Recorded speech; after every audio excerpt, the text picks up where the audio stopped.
Welcome to Across the Line. On this Football Friday, we're bringing you our all-time foreign 11 that has played here in the Philippines. It's been 10 years of going through all the top talent that has played in the UFL and in the PFL, and it's been a fun little exercise, Chris.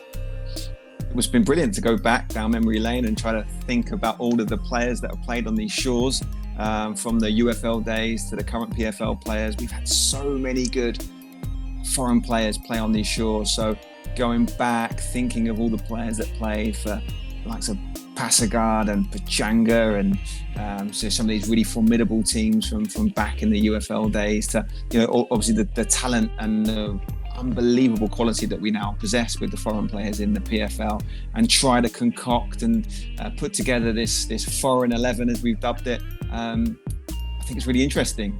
We've had a few arguments, haven't we? A few deliberations as to who should be in the lineup, but I'm pretty happy with the outcome, and I think we've got a team that's capable of doing some damage if we were ever to put that together on the pitch. Who makes it into the 11? That is the conversation we're having, and we look forward to hearing your comments and suggestions on our 11. And without further ado, here is the all-time foreign 11 in the Philippines here on Across the Line. It's an interesting one on Across the Line today. Quite a few episodes back, we did an Azkals All 11 or All-Time 11.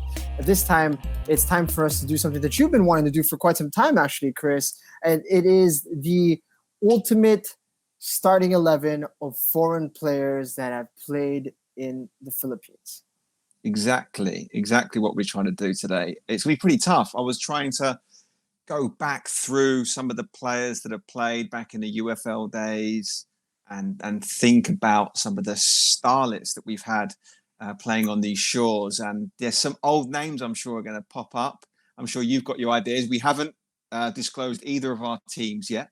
And what we'll do is similar to what we did with the Azkals 11. We'll have 3 players per position that we will nominate, and then from there we will try to, by the powers of deduction, to come up with a player to fill each of those roster spots. It's been quite an exercise in looking back at all the players that have applied their trade here in the Philippines. And when we look back 10 years, it's the 10-year anniversary of the explosion of the Azkals with the miracle in Hanoi, but just around the same time was when the UFL was starting, and we were starting to see a lot of foreign talent figure out that there was a place for them to play here in the country. And man, they really came out. And some of them have had some very colorful resumes, who have played at high levels in other leagues abroad, and we're lucky enough to have them for a little while. So, man, it was quite a trip down memory lane for me, that's for sure. Yeah, I think a lot of the names that come up are names that I completely forgot were here. I was thinking about some of the players who we'll discuss in a little bit more depth later. And I was like, man, that guy had an amazing career here. Or and there's other ones who are like, wow, he's still here. He's still here. He's still playing, or he's still coaching here in the Philippines, which is amazing, because I came here in 2013 and a lot of these guys were here even before me. So to see these guys, some of them are still in the footballing world. Some of them are kind of working and then have their own businesses, et cetera, et cetera. So it's nice to try to figure out and maybe debate a little bit as to who we thought well the ultimate players from back in the day, or even in today's game, and see who can make our dream team of 11 players of foreign nationality. All right, then. Let's get into it. You ready? I'm ready, mate. I've been ready all day. I'm looking forward to this. I love having an argument with you. So any opportunity is great. All right, let's start right at the back. In between the sticks, we need 3 nominees for your best foreign goalkeeper. Would you like to start? Yeah, I'll kick off. Again, there were loads. There were guys like Saba from back in the day. I was thinking about, like, is he going to get in? But he doesn't get into mine. He doesn't get into my top 3. There were so many good goalkeepers that I can think of. And one of the things we have to really unpack is a lot of teams have assigned their foreign slots to goalkeepers, so that there was quite a plethora of goalkeepers to choose from. And I've gone for these 3. I've gone for Roland Sadia, sadly, recently passed away, but he definitely deserves to be in my top 3. Title winner. was an ever present in the Globals lineup for many years. Obviously, did the rounds with some other teams as well. Huge presence, both on the pitch and off the pitch. Huge character. Definitely deserves to be in the mix. I've gone with Matt Acton. I only did a season here, but played under me. Was one of my first signings. Currently now with Melbourne Victory in the A-League. Number one goalkeeper there right now, playing regularly week in, week out. Had a great season for us. Really top quality goalkeeper. And then Tony Doblas. Tony Doblas is I mean, in terms of resume, as you said, probably maybe one of the best that we've seen. Yeah. Who's played in the Philippines. So there's my three, and we'll unpack that later. Who have you got? Any crossovers there? It's a bit boring, isn't it? Because I've got the exact same list. Oh, no. Yeah. Really? Sabo Garmarudi right on the outside. Yeah, and I've got Roland Sadia because best goalkeeper twice in the UFL, title winner. And really stayed, played with Global. I believe got involved with Stallion, stuck around until his untimely passing. He's been here. He's been investing his efforts in the Philippine game, so that's been amazing to watch, and a real solid goalkeeper. As you said, Matt Acton, only one season, but how many big saves did Matt Acton have? And plus the AFC Cup, just a massive figure, and still somebody who really keeps a close eye on the Philippine game, so it's cool to see. Obviously, a little bit of bias there with the whole Kaya connection. And then there's Tony Doblas, right? A man who has been a source of so much frustration for all Kaya people who have Kaya as their allegiance. Tony Doblas was a real foil for a lot of those matches in 2018. So Tony Doblas for sure. He played La Liga, didn't he? Yeah, He played with Real Betis, Real Zaragoza. He was at Napoli as well, believe it or not. I did my research this morning. He played at Napoli for a while. I only played a couple of games, but very high level. For me, one of the things that stood out with Tony was, even though he was an elder statesman, his ability to come off his line and be that sort of bona fide sweeper keeper that Ceres needed to deploy with the style of play that they had. Very aggressive, lots of possession. So for the majority of the games, they'd be camped inside the opposition half. And when you look at a lot of the teams that opposed them, including us, when we had speedy forwards like Robert Lopez Mendy, we could hit them quickly on the counter. But the amount of times he would sprint, 10, 15 yards outside of his box to clear the ball. I mean, Roland does a great job of that now, to be fair, also. But that was a season when Roland had his hiatus. Yeah. But wow, he was just such a difficult customer to deal with. I mean, that balanced with some of the phenomenal saves. I remember the game that we had down in Iloilo, where he was just pulling out save after save after save. Amazing agility for someone of his age. As you said, massive foil for us. Didn't enjoy playing against him one bit. He was definitely a difference maker and a match winner, which is something that you want in a goalkeeper. So, I don't really have fond memories of him. But for me, I don't know how you feel, he was the best goalkeeper I've seen in this league. Yeah, by far, I would say. He was so good. He made you pronounce Zaragoza so well. Just you now, like that? I thought it was quite good. All the Spanish guys are going to cane me for it, but I thought it was all right. No. Honestly, he was annoyingly good at his job. He was so good. Every time you hit that ball over the top, he was so keen as to when to come out and to anticipate that ball. So Tony Doblas, even though he was a much older Tony Doblas in the PFL, it really gave you a peek into what it takes to make it at the top level. So I think we were in agreement on this one. Okay. Not much of an argument there. Tony Doblas, number one, despite just being a year. That's got to say something about his quality. Yeah. Okay, that was an easy pick, wasn't it? I think that's a pretty easy pick. There's a couple of honourable mentions. Neutzel, I always remember him. He came in and did a season. Sounds familiar. He was. So he was the Stallion goalkeeper, and he played for the Northern Marianas Islands. I think he was the national team goalkeeper for them. He played in goal for Stallion the year we beat them in the semi-final of the Cup. So I always remember his appearances in that one, and he was a lively character. So him and Saba, I think they get the special mentions, honourable mentions, both good goalkeepers in their own rights, but unfortunately didn't make the cut.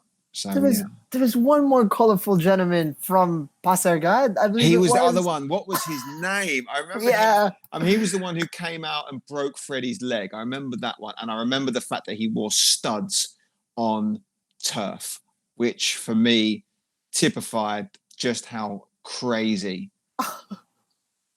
goalkeepers must be. Which Freddie? Yeah, I met Freddie Gonzalez. Really? I don't remember when Freddie snapped his leg. Yeah, really bad. And not long after, he disappeared. Left the country. So definitely, yeah, he was a wild one. Special mention for him. I forget his name. But that Pasargad team was littered with Iranian guys, wasn't it? At that time when there was no foreigner restrictions. If anyone wants to write in or message in with the name of that guy, please do. Yeah, that was another wild goalkeeper that we had in the PFL, UFL days. Sorry. All right, let's move up into the defensive area. Are we going to do center backs first? Do you want to do full backs? I've gone for 3 at the back. And the reason being is I've loaded my midfield and attack with some additional players. So what have you gone for 4 at the back? Yeah, I've gone for 4. Well, you go with your 2 centre backs then, and then I'll see how we can manipulate this to suit me. Okay, so center backs 3, right? Go on then. Yeah, it's gonna be tough. Super Herrera. Yeah. Masanari Omura. Yes. Wako Kanyas. Yeah. Okay. I've got all those 3. Okay. And because I had 3 at the back, I've got an additional 2. So we can kind of toy with that. I said I've got additional 2. I've got additional 3. I've got Nico Bolzico in there, and the only reason why I'd add him is purely for comedy value. Okay, I'd have him in the lineup because he's a friend and he makes me laugh. I'm not sure if this is official on how you should be picking a team, but maybe he'd be like in the squad. So I need to give him a mention just so he can get be on the bench and just be good for team morale. So I've added Yanagawa. Oh yes, as one. I've added him to my list. And I've also found a slot for Alfred Osei as a centre-back in a back 3. So I opted to put him in here. And this is my rationale behind that. For me, we've seen a lot of foreign players, and there might be some arguments down the road here. But for me, the best foreign player that I saw, certainly that I played alongside, was Alfred Osei, his first full season with the club. Just an absolute monster. We were playing on the very small field at Emperor, tight spaces, so you couldn't really get away from anybody. And this guy was just an absolute physical specimen. I mean, you couldn't knock him off the ball. Any challenge was just no point. Let him win the ball. Just let him come out with it, because you're going to come off second best no matter what. Amazing at carrying the ball out the back as well, with real power and purpose. So he could step into midfield and often would penetrate into the final thirds often when dribbling out from the back. He was so powerful. Obviously with his previous background playing in central midfield, which is kind of flitted back and forth during the course of his career. That first season, before he got his big injury, he was a force of nature. And for me was certainly the best defender that I've seen. And the most dominant player, foreign player anyway, on the domestic football scene that first season. So I've reserved a spot for him in that centre back position. So, but I had 3 centre backs, so I was able to accommodate a few more people. It seems like Yanagawa was the one you missed. Did you forget him, or you didn't? Did you feel like those other 3 had picked him? He's one that floated under the radar for me. I forgot about him because he's so mild-mannered, you know what I mean? You don't really hear him talk and stuff like this, but wow, talk about cool, calm, composed at all times on the pitch, right? Yeah. so hard to bombard the box when he was in there. You know, he was tall. He wasn't particularly athletic, but he was just positioned himself so well all the time. So yeah, I remember how solid Global were with him around. Won the title with him. Yeah. Won the title with him. And I was really surprised that he went to JPV. I was surprised that he was moved on because he was such a formidable player. And just, very cool, very calm on the ball. Not necessarily the most aggressive, not the most combative, but wow, just ice cold. And I think, obviously Masuo Mori could probably put into that category also. Very cool on the ball, left and right foot, could distribute the ball over a short range, long range. Again, someone who could play multiple positions. So I know we sort of laughed because he came in as a winger when he first came to the Philippines. Played number 10 while I played number 6 for a period of time. So I still think his best position was as a centre back. And has been a mainstay of Kai's defensive unit for a number of years. So no, I can see why his inclusion would be there. But there seemed to be a little hesitation and reluctance with the two Spaniards, with Cañas and Super. So what was the hesitation there? For me, more Waco. Yeah. Waco for me is more how long he's been in the game in the Philippines and how he's been a mainstay and a constant, how should you say, he's like a beacon of a particular standard that you should require in your defensive line, right? And Waka was that guy. He was just solid, But if you compare him in terms of quality with the other people on this list, he might fall a little bit short. Is that fair to say? Yeah, I think with him, you got to remember that he won the double first year with Stallions. That's right. And then moved to Morocco and won the cup.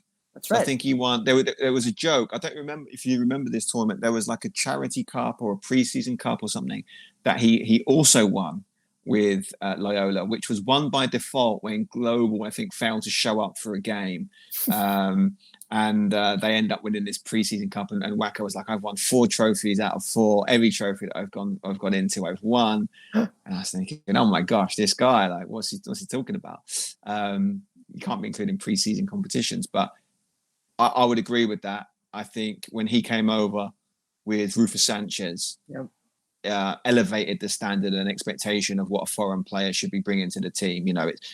If you're going to be signing a foreign player, they need to be difference makers. And my gosh, was he and Rufo difference makers? I mean, absolutely elevated that team to another level and propelled them to the victories that they won in the domestic game. And for me, he is a throwback to, a more traditional, like a older style centre back, no nonsense. Wasn't as cultured as maybe you'd expect a Spanish defender to be. Certainly, I would say like Super Herrera was a more neat and tidy ball playing defender who's also able to mix that with his physical capabilities. But Wako was also formidable from set plays. Like he scored a lot of goals, a lot of important goals. So I think he definitely deserves his spot in this list. And then obviously Super, kind of similar to Tony Doblas. He's been the scourge of Kaya for a number of seasons. I mean, his battles with Robert Lopez Mendy were well documented. I think it's lucky that they're fortunate they're on the same team now. They unbelievable battles back in the day. Yeah. So I guess that leaves us with the awkward predicament of who we're going to select. So I'm intrigued to see what have you got. Before we do this, maybe we need to find out who you have at your left back and right backs, because I don't have that. Okay. I haven't put these guys down. So if I can maybe manipulate that into some of the wing back positions in my 3-4-3, then maybe we could try to come up with some sort of compromise here. So who have you got at right this might back be and good. left back? This might be good actually, because I had Alfred playing in midfield. At least I had him in the list in midfield, right? Okay, so he's in the list. All right. Okay, this might accommodate him. So on right back and left back, I'm just gonna combine them because I think they played both sides anyways. You've got Serge Kaole, right? You've got Delon Patrick Yao, who was a monster, right? Missed him out. Yeah, okay. Christian Nana, only because I was having a hard time picking out. I mean, he had some solid seasons, maybe the last one or two, not the most.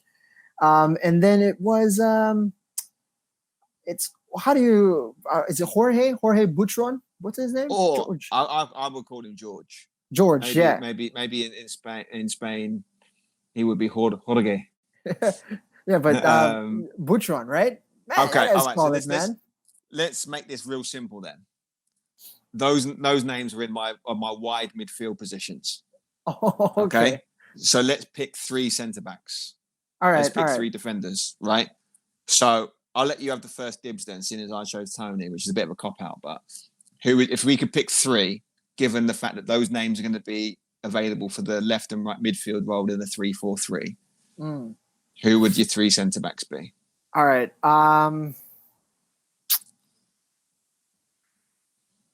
we just going quality? You know what? I'm gonna go Masanari Umura. 10 seasons in the Philippines, and his last 2 arguably have been his most solid.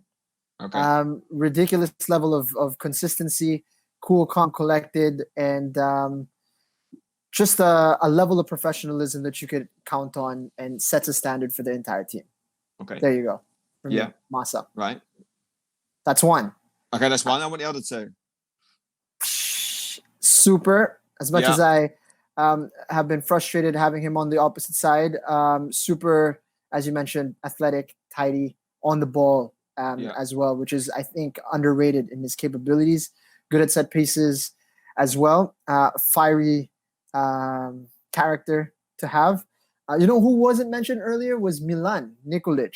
I think he won also with Global. Title right? winner, yeah. But if Osei is playing in center back position, I would have him only because he's a lot more aggressive bringing the ball out. Yeah. In terms of like stopping play, that's why I liked him as a defensive midfielder. He was so aggressive at tangling himself with the play and stopping the ball. So for me, him, that would be my 3. Yeah. All right. So you've gone Amora, Osei, Super Herrera. Yeah. All right. I had Yanagawa in there. Okay. And then I had Osei, and then I had Super. So massive missed out. But Japanese switcheroo.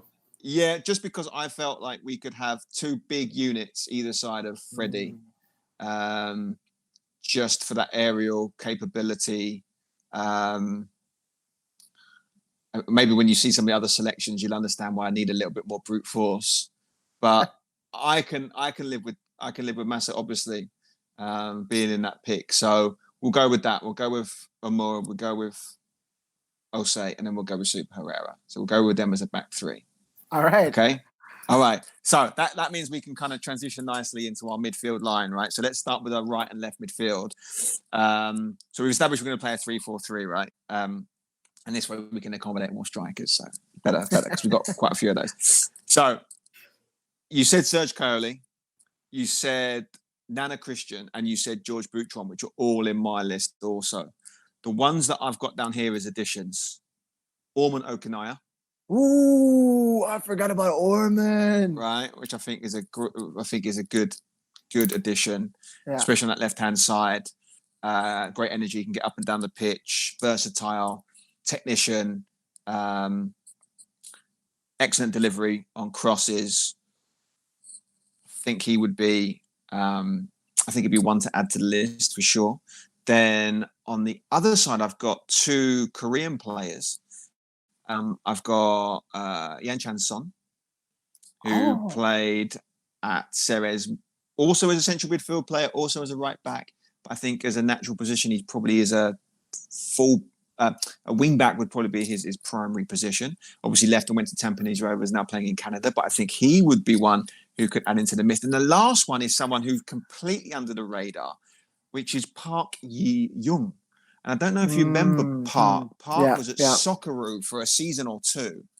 And in a wild twist, he is now currently playing in Germany at St. Pauli, which I believe is in the 2nd Bundesliga, but he's currently on loan to another club. But yeah, he went from UFL to Bundesliga 2. Which is a pretty, I think actually he did play in the Bundesliga, so pretty wild, and that is a story that's gone largely under the radar. So they're my they're my six. So Serge Coyoli, Son, Park on the right, and then I've got Orman, Nana, and George Boutron on the left. So, Wow. what are your takes on those six? Parky Young, man, I completely forgot about him. I did have his teammate on the list because he was the guy who was tearing it up at the time, right? Lee Jong-woo. Lee Jong-woo got me sent off in the cup final, so he's out no matter what. I'm the only. This is the true. This is a true story. My brother and I both got sent off for being headbutted by the same guy. True story. Yeah. Yeah. So he headbutted you and then you reacted? Yeah. No, I went down. Uh-huh. He headbutted me. I went down on the ground. He got yellow card. I got yellow card. It was my second yellow.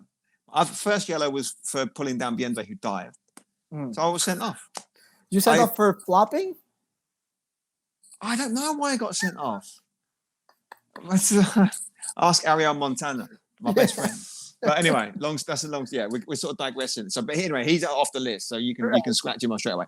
But yeah, so yeah, Park was someone who kind of went under the radar. I remember him vaguely, but Lee was the one who was tearing it up for Socceroo at the time, scoring a lot of goals.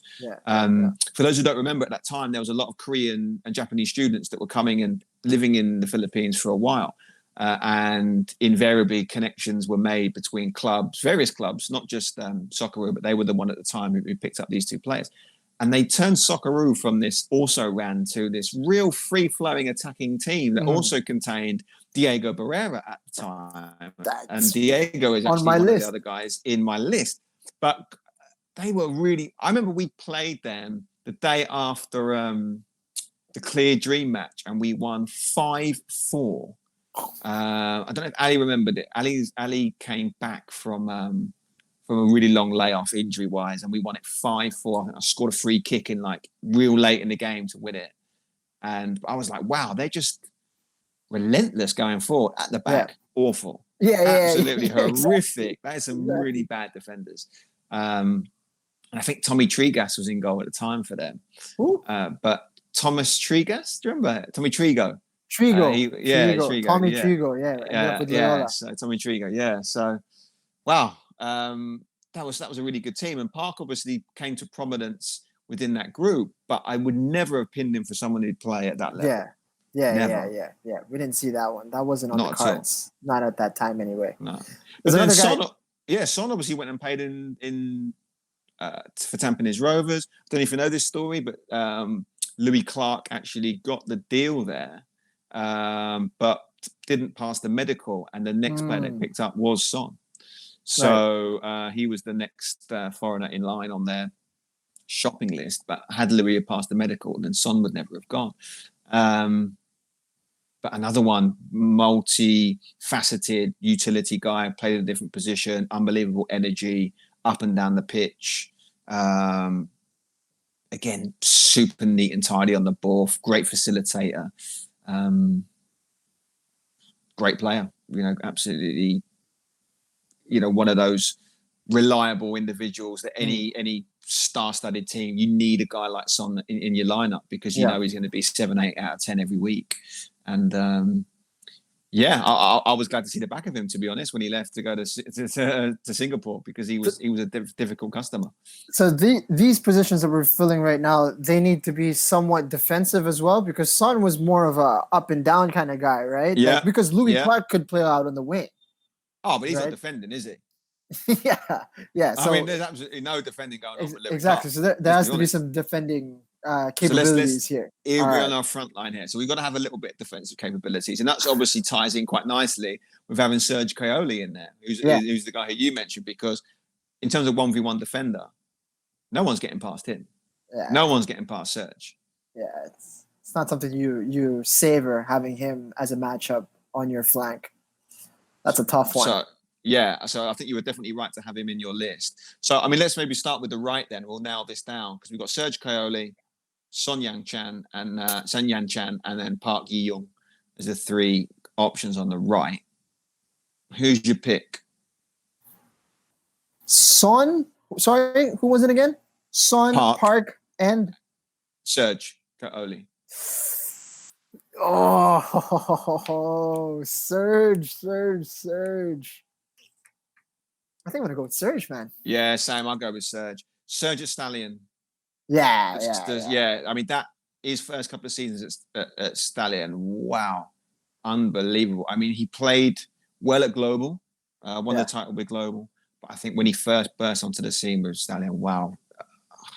I mean, in terms of energy, he was up and down the pitch, real attacking threat with his pace, but also just defensively 1v1. He was impossible to get past. Real stopper of a right back. So no, I agree with you with that one. I think Serge Coley definitely deserves to be in that right sort of wing back slot. Then that leaves us with the left hand side. We've got Nana Christian, George Boutron, and Ormond Okanaya. What are we going for here? Man, you know what? He wasn't even on my list, Ormond. Who was on my list was Lee Ju Young, who was great with Stallion and early in his Loyola career, but disappeared after that. Yeah, a bit of a polarizing character as well. He was a bit of a strange guy. I think when that group of Koreans that Stallions had at the time, a lot of them were very good when they first came over, and then they seemed to go off the boil massively after a year or two. Strangely. And he was a bit of another one. I think he had off the field woes. So, I mean, when he went to Loyola, he was a real shadow of the player that we knew from Stallion. So yeah, I personally wouldn't have him in that. I don't think he's in that company. It's got to be Ormond then. It's got to be Ormond, man. Like I really love the way he played. He was so balanced a lot of the time, and as you said, got a great capability to whip in a great ball, right? Had pace to go down the wing, and he was a real proper play on the side type character. Really knew how to widen the pitch and provide that opportunity, that outlet on that flank. So Ormond, I would say, and clever player as well. So. Yeah, no, I agree with that. I think George Boutron's a little unfortunate. I mean, again, another one that only played a season, was the fittest player I've ever played with, I think. It's just, I don't know if you remember, when we won the semi-final against Stallion, I moved him into centre midfield. So I felt like, so we had Miguel, myself, and George in central midfield. I felt like we just needed some legs. They had a lot of energetic players who played in the middle of the park. So I felt like we needed someone with a little more energy to provide us with just a little bit more coverage in that middle of the park alongside me as more of a facilitator. And he was incredible, completely changed our midfield dynamic, freed up Miguel to be a little bit more attack oriented. And I remember the day after we did the cool down session. So I think we played 120 minutes, then did a penalty shootout, and he was running like a maniac after we'd done the cool down, like doing full field, like sprints. And I was like, George, mate, you need to calm down. He's like, no, I feel amazing. I feel brilliant. I feel fresh. And he was always like that. He was just a freak of nature, super fit. And I think had he had a bit more time here, I think he would have been able to stamp his authority on the league. But he obviously came at a time when AFC regulations were starting to become a little more stringent, and thus, we couldn't afford to, keep him on. Whereas the season before, it was, we had 4 slots, but we had 6 or 7 foreigners, and we could just interchange which ones we had on the roster. So it's a shame, really, because I think he could have been a really big player for us, and he was a really good character to have around the squad. Really fiery, really feisty. We had a few run-ins on the training ground, but great player. But I think I agree in terms of quality. I think Ormond really. I had a bit of issue with Ormond because when he first came, I remember someone reckoned that he was the best centre midfielder in the league, which would have been sort of 2014, 2015, because when he first came in, he played in central midfield, and I wasn't having none of it. So I was pleasantly surprised to see him when he came up into the top flight. He was operating more on the wing. But no, I think he was, again, another one versatile. He could play left wing, he could play left back, play central midfield. He just had a good footballing brain, and another one, great attitude. I think he'd be great to have in any team. So, no, I would agree with that selection. I've got no issues with that one. So that leaves us with the two wide positions filled. So we've got to nail down. I've got 2 central midfielders. I think this one could be. Jesus, this is going to be a tough one. So I've got my 6 names down. Who have you got on your list? All right, I'm just going to run through them real quick.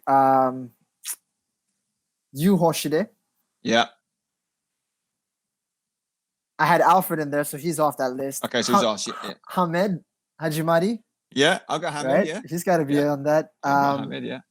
Takashi Odawara, I think Yes. needs to be on that list. Yeah.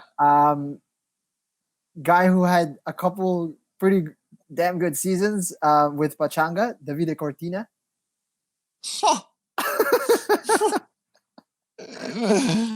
Oh my God! You let yourself down with that pick. No. Based on, come on, man. Go on, How many no. people do You keep going. remember Cortina? Because You gotta remember Cortina, right? Oh my gosh. 2013 UFL Cup winner Bobe Park. Still in the country, by the way, coaching. Yeah, good player. Yeah. And I think no, he didn't play center midfield. So Richard Greer was my okay. So you left Diego off. You've left Diego Barrera off. So he must be one of your front. I had him on a wide position. All right, all right, no problem. So you can add him in. So like my ones are. So I've got Hamed, Hoshide. Yeah, I agree with those. I've got Rich. Agree with that. Odawara. I've got Diego Barrera in central midfield because when I first came across him, he played central midfield for Stallions, so I had him in that slot. I think the firepower we've got up front, I think he's not in that company. And then I can't believe you left him off because for me, he was the best midfield player I played against here in the Philippines, which was Junior Gay. Junior Gay. My God. Junior Gay when he first came to the Philippines. So I was just going back through. I remember he played a lot in different countries in Africa. I looked him up. He played in Tunisia, Syria. He played in Oman. He played in UAE.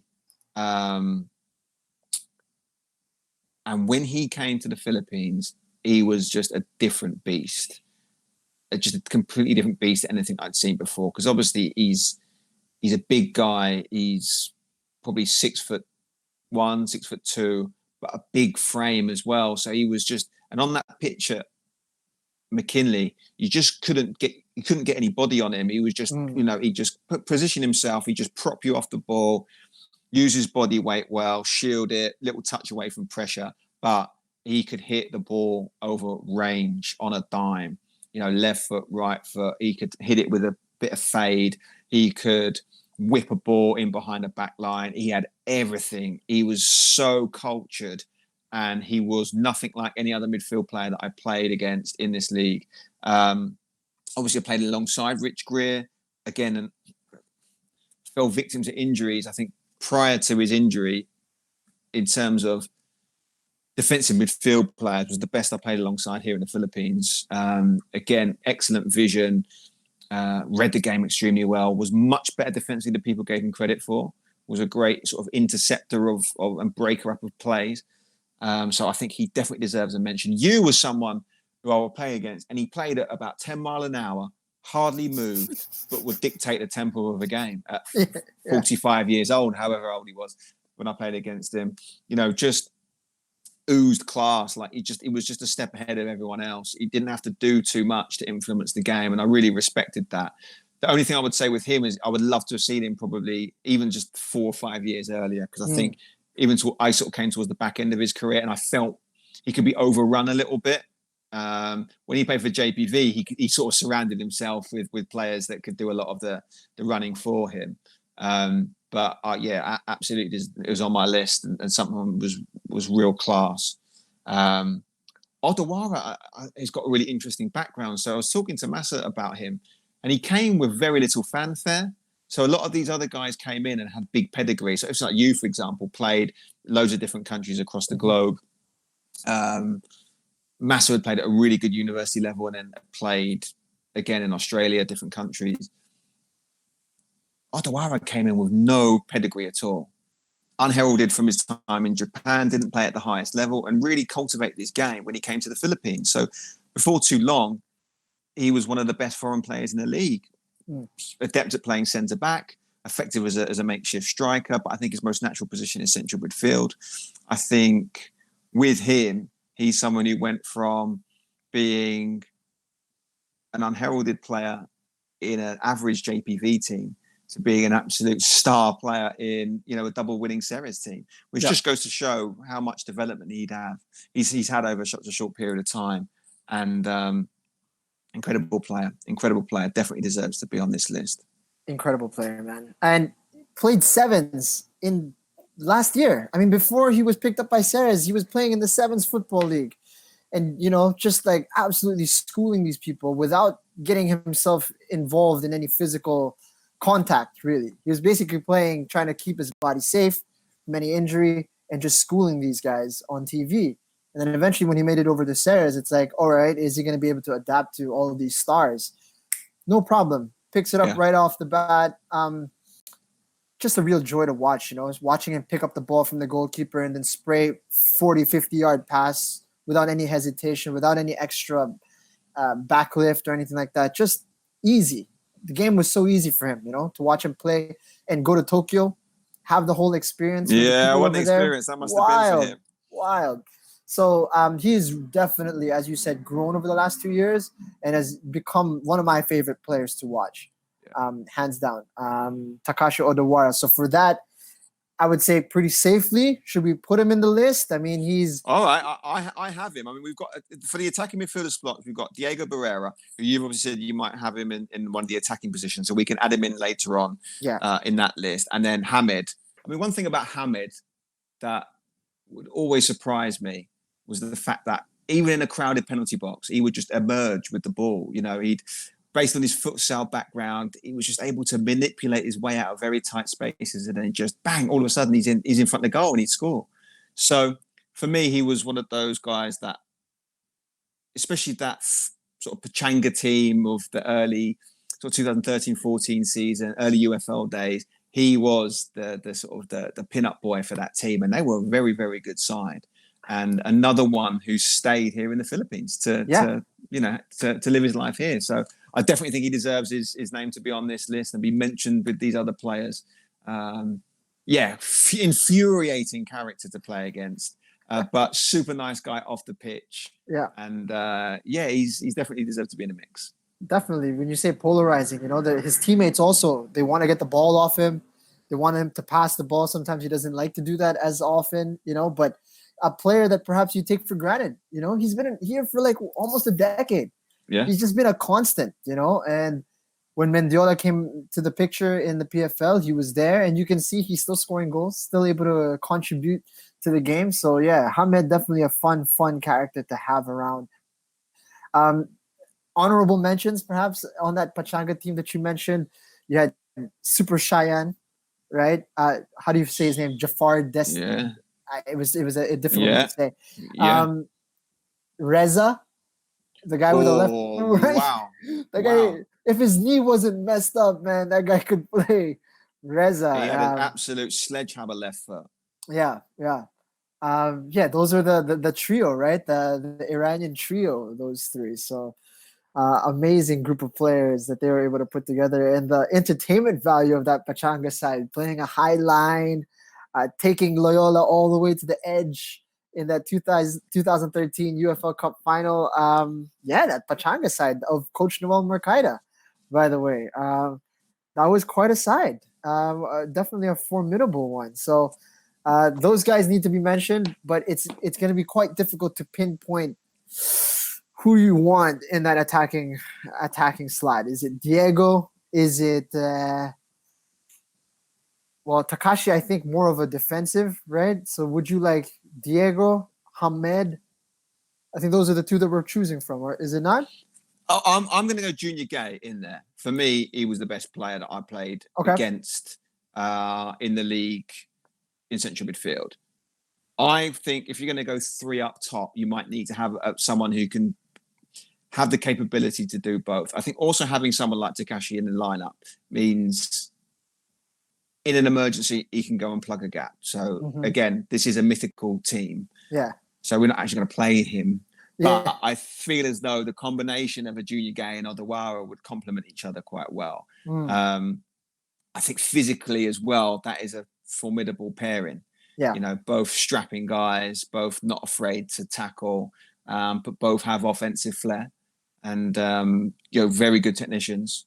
So my two picks would be Junior Gay and Takashi Odawara.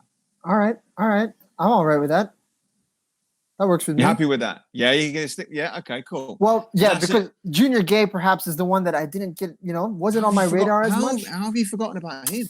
I don't know. Maybe I didn't get a chance to cover enough Stallion games, or I don't know. That's a Absolute strange one. baller, that guy. Yeah, Baller.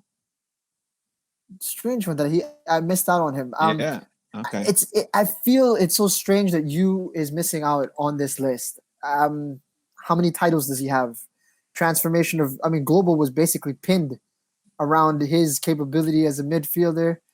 Um, First Japanese guy in the Philippines to play at a high level, but as you said, perhaps just a little bit over the hill when his time was here in the Philippines. But man, even at his riper age, he was able to spray the ball around, huh? Okay, all right. Okay. Special Well, who do you want mention. to replace? You want to? Yeah, maybe. I think special mention.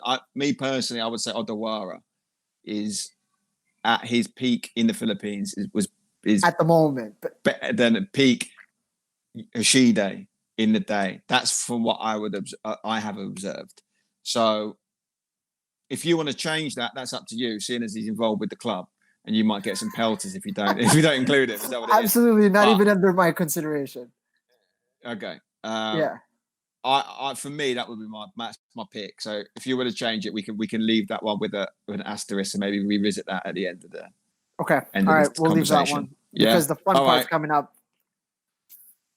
Attackers. We've got to pick 3 forwards, mate. We've got to pick 3 forwards, and I've got a list as long as my arm. Oh my So, God, this is gonna be tough. Do you want to go through yours, and you go with your list? I've got 9 players here. So, all right, I got 7. Go on, then. I put out. All right. Go.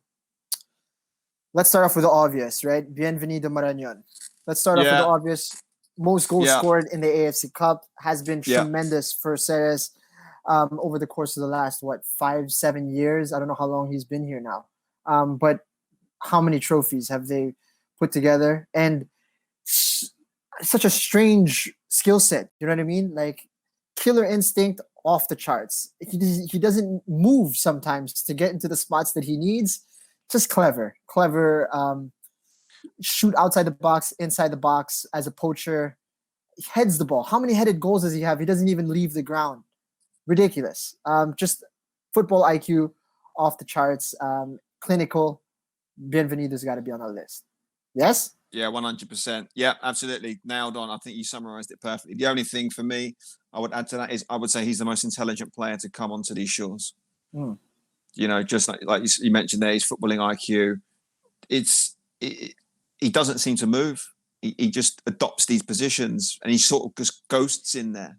You know, he just operates in that space behind the opposition midfield and in front of their back 4, back 3.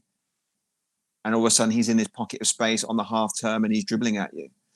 You know, the cross is coming in from the right-hand side. He gets in between the fullback and centre-back. He heads it in.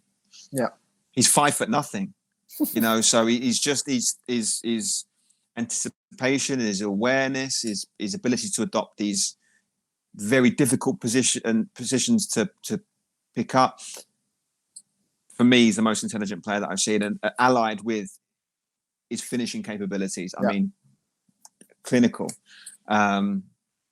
The other thing I would say about him is his ability to chip a goalkeeper is just afforded us the opportunity to see some of the most fabulous chipped finishes that you're ever likely to see at this level. I mean, including penalties. He seems to chip every single penalty down the middle. I don't know why goalkeepers don't seem to pick up on it very quickly, but some, especially the AFC Cup, he scored a couple of wonderful chip finishes. And absolute nailed on that list. So I had Izu and Fernandez occupying one of the forward lines. So they were the other 3 guys I had positioned on the kind of sort of wide of a front 3 type positions. But I don't think that they really...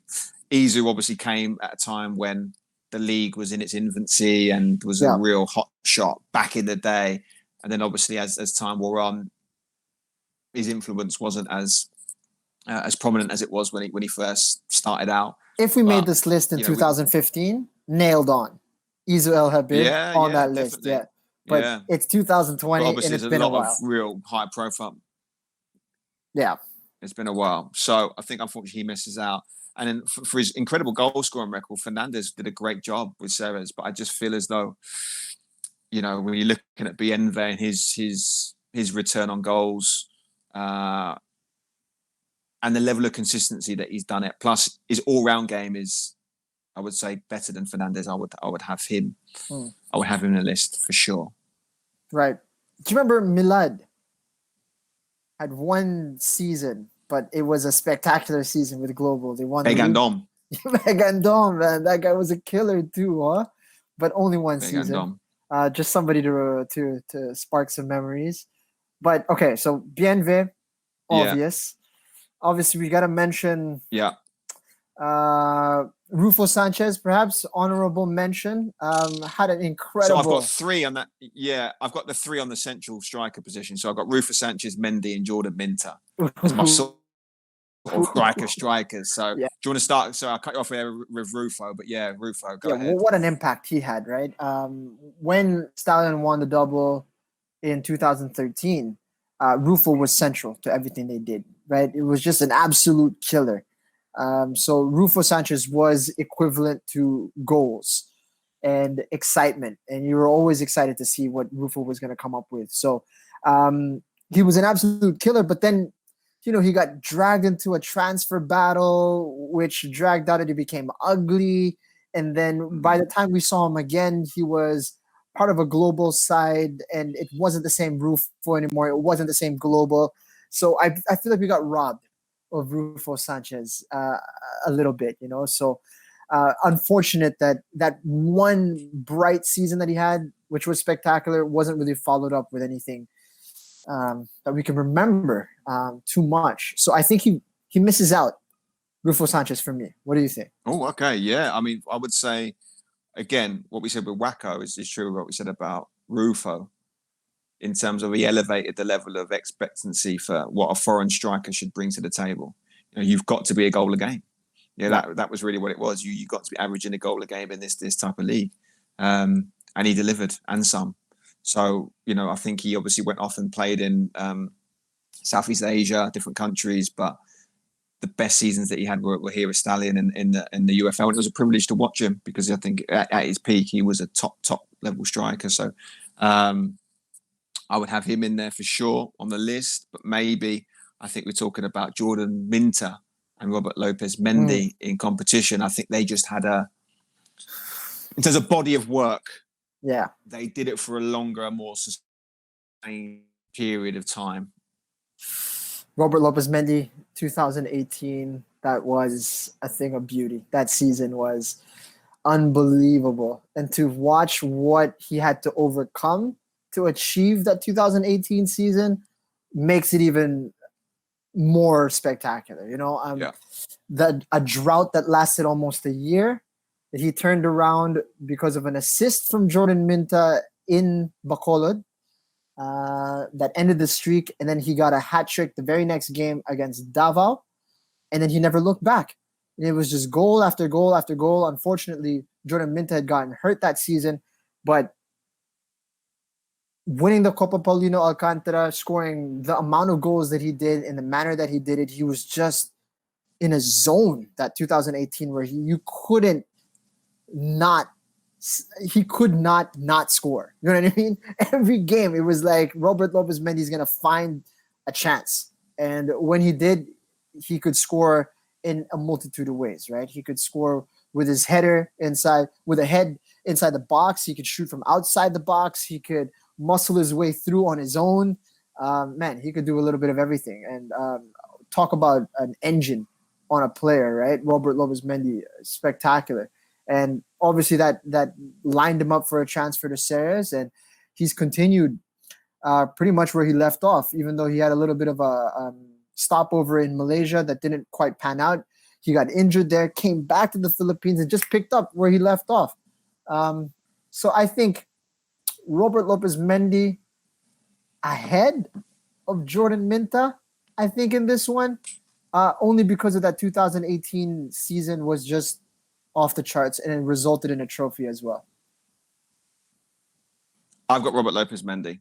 So in 2018, Robert Lopez Mendy's father passed away. and he already had some troublesome times at the start of that season. So for him to get the goal haul that he did, for him to be so pivotal in our cup win that season, it was all off the back of pretty much half a season of unbelievable work, because he had such a difficult start to that season. A lot of that season, he was actually on the bench for us. So for him to perform at the levels that he did was just incredible. And obviously he went to Malaysia, did well to begin with, then suffered an injury, and then found himself in this difficult predicament where he wasn't playing, and then subsequently was released of his contract. So to see him come back, do the double with Ceres, and ultimately get his opportunity to play in the AFC Cup stage, which is where he belongs. That for me was really gratifying, because I think he deserved that. I really do. For me personally, I think overall he has been the best striker that I've seen, foreign striker on these shores. Yeah. And man, started off was what, center back for Green Archers? Yeah. Nobody would have expected that, we would see this guy blossom into what he is today, right? And we've talked about Robert a lot on this show already, right? He is assimilated into the Filipino culture, right? He's got a kid here. He's married to a Filipina, and one of the nicest guys you'll ever meet in the football community. And it's hard to vote against him because of that, but also he backs it up with a hell of a game. And over the last 4 years, I think Robert Lopez Mendy has been just easily one of the most solid forwards out there. And we're talking about the highest level of Philippine football at this point in time, right? I mean, whatever troubles the leagues might be going through, the highest level is being played on the pitch. So I would say, yeah, Robert Lopez Mendy's got to be on that list for me. Yeah, I agree. I think to summarize his overall work ethic, you just have to look at that Jovan Bedic goal in the 119th minute of that cup final. The run that he made into that channel to outmuscle Marco Casumbre, and then inch perfect ball into the box for Jovan Bedic. Like, you forget he was injured as well in that game. Yeah. He shouldn't really have played, but he demanded that he played. And just how he performed was nothing short of heroic in that final. So that, for me, maybe where I've got some rose-tinted glasses when it comes to my selection, but for me, he was the best striker. It was the first signing that I made when I became head coach, and I just felt that he could bring just something different compared to the other strikers that I'd seen in the league at the time. And fortunately, I was proved right with that. So, yeah, for me, Jordan Minter, great player, great character, colourful, lively, impossible to coach. It was like coaching a 5-year-old sometimes. I think my 5-year-old son gives me less trouble than Jordan, and about a similar level of intelligence. But I would have Mendy just pips it for me, because I think Jordan, as an all-round player, unbelievable level. And I'm hoping he can go on to great things in his career, because he's got so much potential, and played phenomenally well against us when he played for Stallions in particular. But for me, Mendy, over again, body of work, we're talking about sustained period of time, longevity at the top. Yeah, he for me is the central striker. The interesting thing about Jordan Minta is that if we make this list again 10 years from now, he would still be in the conversation. He's so young. Yeah. Jordan Minta's not even 25, you know what I mean? Yeah. So we don't know what crazy things Jordan Minta is going to be able to achieve in the next decade. I don't even he knows. So let's see what happens. Hopefully he isn't on this list, though, to be honest with you, Jing. Hopefully he goes on to have a great career outside of the Philippines, because he's got that capability. He can go and play in Europe. He can go and play, at a top Asian level. He is that good. So with time on his side, hopefully his career can continue on an upward trajectory. So we've got 2 nailed down. We got Robert Lopez Mendy and Bienvenido Marañón, which is good news for Ceres Negros. Or what is it? United City FC. Good news for you guys. Yeah. So best. We've got. Yeah, so I've just to give you an idea of my lineup, I've basically had this as a right-sided forward position, which is pretty loose with the names that I've got in here. But who have you got potentially for this side? All right, so missing out that has not been mentioned is Louis Clark. Obviously. That's the main one. Adrian Gallardo is the only other player, perhaps, that was not mentioned. Finished the top goal scorer in the year that Ceres won the championship in the UFL. Tough one, That's it. Those are my forwards. I think we've gone through all of them. I've got Daryl Roberts and I've got Pablo Aracil as well. Who's that? Who's Pablo? Pablo Rodriguez Aracil. Rodriguez. Yeah, Oh, yeah. one of my favorite celebrations when he scored against Loyola. Like he could taste it, you know? Yeah, What Pablo, good guy too. what a finisher. Again, another one like Bienve, but just obviously with the physical element to add in, but didn't move. Did not move. Yeah, I mean, if yeah. the ball wasn't right at his feet, he wasn't interested. Infuriating to play with at times. Was one of the worst trainers I've ever seen. But on the pitch, in the game, especially in the big games, he would always come up trumps. Yeah, And yeah. another one, just clinical, knew where the goal was, back to goal. He could roll the defender. He could, again, leverage his strength. Just, I remember that headed goal we scored against Loyola. He just held Wacko off and just Yeah. guided the header into the top corner. You know, just, again, product of the Valencia Academy. So had unbelievable sort of grounding in the game. And what a unique career. I mean, basically went from country to country, playing a season here, season there, and managed to rack up some unbelievable stamps in his passport. So living in Singapore now, doing some stuff with the Real Madrid Academy over there. Great guy, actually, really, really good guy. I think he deserves to be mentioned, as does Daryl Roberts. I think Daryl probably slighted a little bit in the last couple of years. Obviously tainted a little bit with his time at Global towards the back end of his career, but what a player. I mean, just always someone you had to keep an eye on because, again, very shrewd, very cunning. Again, would drift into these awkward pockets of space, would drag defenders out of position, was adept back to goal on the half turn. Back to goal, man. His ability to take the ball out of the air on the chest was just superb. So, no, I mean, he's someone I think he deserves a mention, but your man at the top of the conversation, I hate to admit it, but I think Louis Clark deserves to get in there. You know, when he first came, was absolutely electric, blistering pace, had just this direct nature where he could go and beat players 1v1, get around the back of them, whether it be cross it into the box or shoot from impossible angles.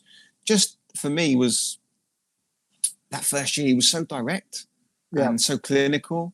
I think, you know, for me as a manager, I probably mismanaged him to a certain degree when I became head coach. I think because we had a understanding because we grew up together. He's obviously just a year younger than my brother, but I known him from a young age. So I think I probably try to keep him at arm's length a little bit more because there's maybe an assumed level of friendship there. And I wanted to maybe sort of keep that professional relationship and was probably harsher on him than I should have been. But he'll probably be the first to admit he was a little bit overindulgent with the life, the nightlife, and a lot of players fell foul to that. And I think his last couple of seasons, he wasn't as impactful as he was perhaps that first season. Because the first season, he was devastating. He was the best player in this league by a mile, in my opinion. So if you're taking that, Louis Clark, absolutely, he's your man. He's your man to occupy that right-hand side of the front three. And I'd never seen a player endear himself to a set of fans more quickly than Louis Clark. I mean, they really, really liked him. And why not, right? He came in, he scored a bunch of goals. He did it in an entertaining fashion.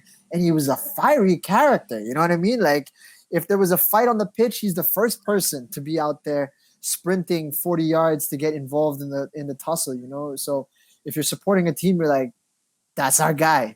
Louis Clark, that's our guy, you know? Yeah. So, and a really funny guy, down to earth. I wasn't involved with Kai yet, but I got along quite well with Louis, you know? And as you said, so difficult to stop during that year that he came on, and just people were bamboozled, didn't understand. Like, how is he so fast?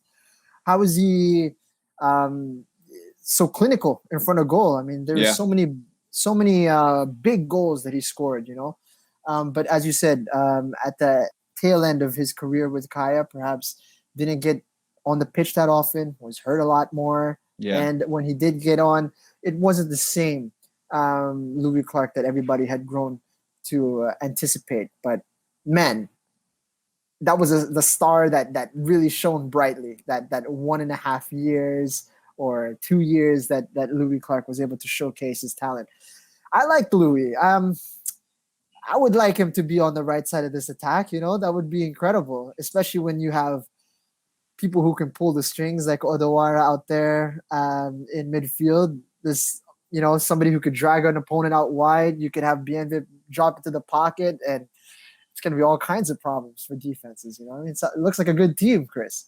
Yeah, I think last thing with Louis, I'll forever be thankful with him because he scored obviously the winning penalty in the semi-final, the winning penalty in the final of our cup win back in 2015 UFL Cup. So that for me was special. It was my first trophy. It was a massive deal for us to qualify for the AFC Cup. So for him to be ice cold in that really key pivotal moment, he was injured at the time as well, and basically was brought on to finish the job. That was essentially his role, and he did it. So.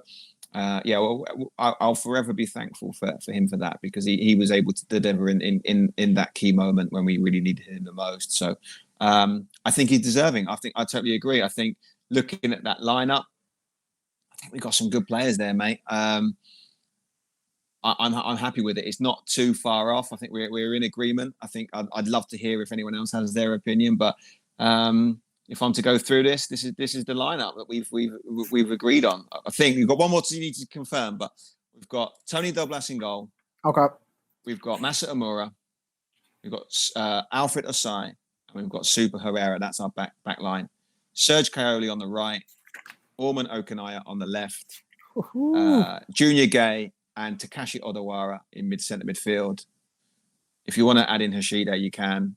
That's your last one. Sorry. It's who do you have? It's Odawara and who you in said the middle? Hashida. You were upset about Hashida, weren't you? No, you had Junior Gay, right? Junior Gay, yeah. Junior Gay. I like Junior Gay because he's more of an outside shout that maybe would have fell off the radar for a lot of people. But you're speaking from experience. You know what I mean? Like you played against him, so it's hard to argue against that. From an outsider's perspective, looking in on paper, when you're looking at the history books, achievement-wise, Yu Hoshide by far, by a country mile. He's got the trophies and he's got the pedigree. But I'm going to leave that decision up to you as you are a veteran of the game. All right. I'm going to pick Junior Gay. Pick Junior Gay. For me, he was the best midfield player I played against. So there's no what you're saying. I totally agree. There you go. I totally agree with what you're saying. Like you, again, body of work. Yeah, definitely. But yeah, I think if you were to take peak Junior Gay and put him in any team, Southeast Asia, he's a massive difference maker. So I'm going to have him in there.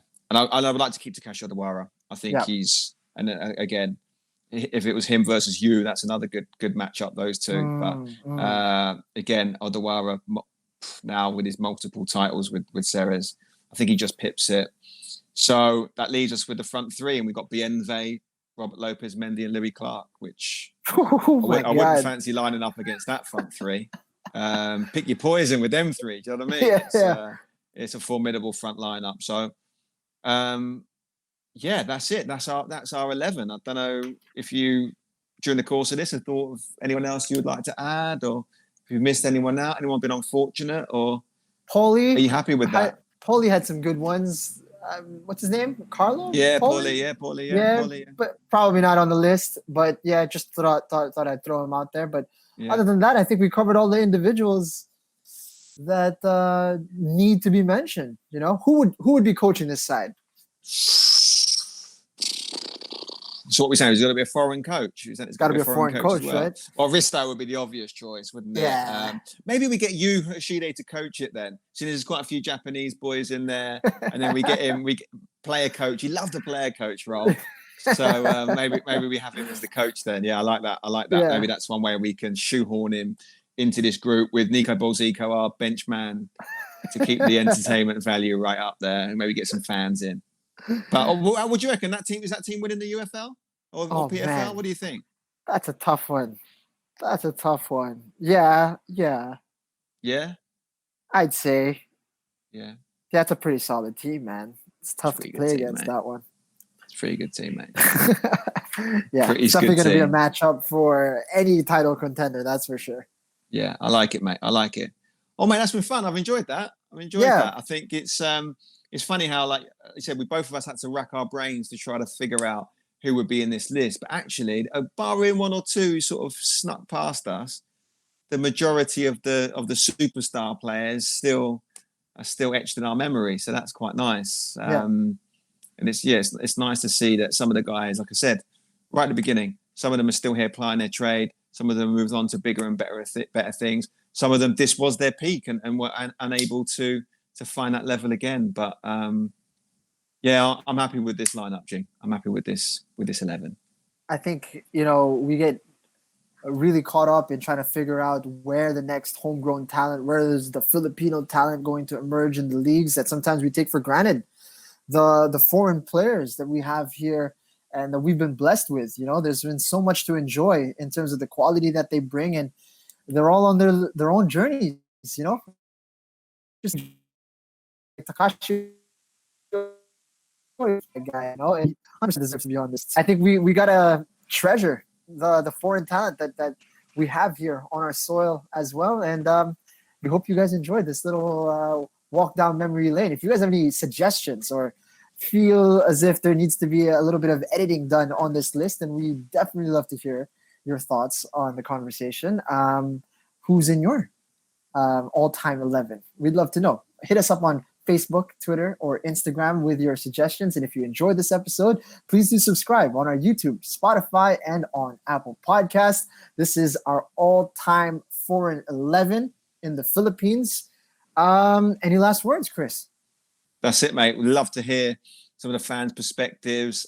Maybe they've got some ideas. Maybe they remember seeing the old Ceres team back in 2013, where they had, some of the real old school Japanese and English guys, students who used to come down and play. Maybe they've had some obscure names that they want to add to the list. I'd be really interested to hear what some of the listeners, some of the viewers have as being in their all-time foreign 11. And we're open to the debate. We're always interested to hear what people have to say. So if you think we're wrong, message in. We'd love to hear from you. We'd love to see your all-time foreign 11 as well.